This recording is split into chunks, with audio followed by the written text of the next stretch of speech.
The Grand Budapest Hotel will likely always remain one of my favorite films of all time, for a number of reasons. It's funny, it's whimsical, it's beautiful, it's everything I love about Wes Anderson's work. But when I think about this movie, I think about the ending and how masterfully it wraps everything up. But to talk about that, we first need to talk about the beginning of the movie and how it sets everything up. The film opens with a woman walking through a cemetery until she finds a statue of an author. We cut to the author talking to the camera in 1985, recounting the story of his visit to the Grand Budapest Hotel, decades even earlier. He meets the owner of the hotel, Zero Moustafa, who recounts the story of how he came to own the hotel, even more decades earlier. That's what the bulk of the movie is, a story within a story within a story within a story. That unusual framing device is, for me, why the ending of the movie works as well as it does. The ending of Zero's story is happy in some ways and tragic in many others. Most of the movie is spent on his journey to prove the innocence of the hotel owner he works for. In the end, they succeed and they can both return to managing the Grand Budapest. They've won. Zero can live happily working for his mentor and have a loving relationship with his now wife, Agatha. If the story had had a more traditional framing device, being just a self-contained story set in this time period rather than a story within a story, the movie could have ended here. But this story is being told to the author years later, so we need to know what happened in the decades after. And what happened in the end? In the end, they shot him. So it all went to me.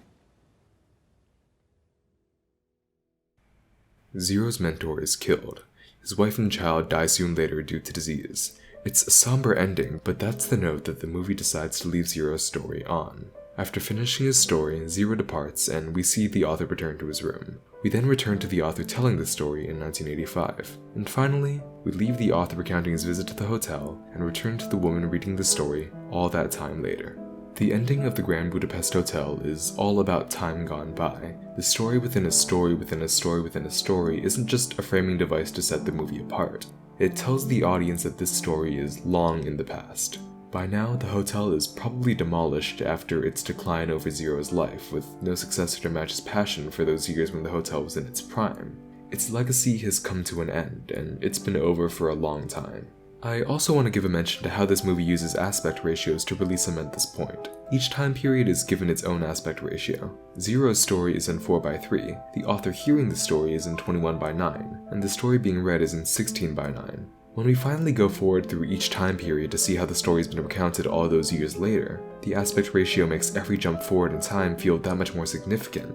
It's a tangible way to grasp that things are drastically changing with each new recounting of the story.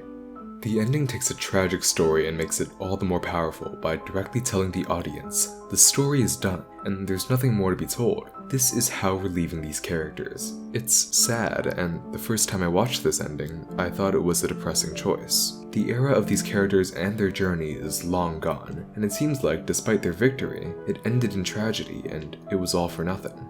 However, just because these characters' story is over doesn't mean that their legacy is. This woman read the story after all and was so touched that she decided to seek out the shrine of the man who wrote it.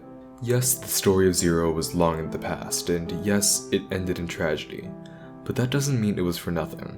His story would inspire the author, this reader, and presumably many others. All that time passed might mean that these people, that Zero, had a sad ending, but it also means that, despite all that time, they're still remembered, through the power of a story.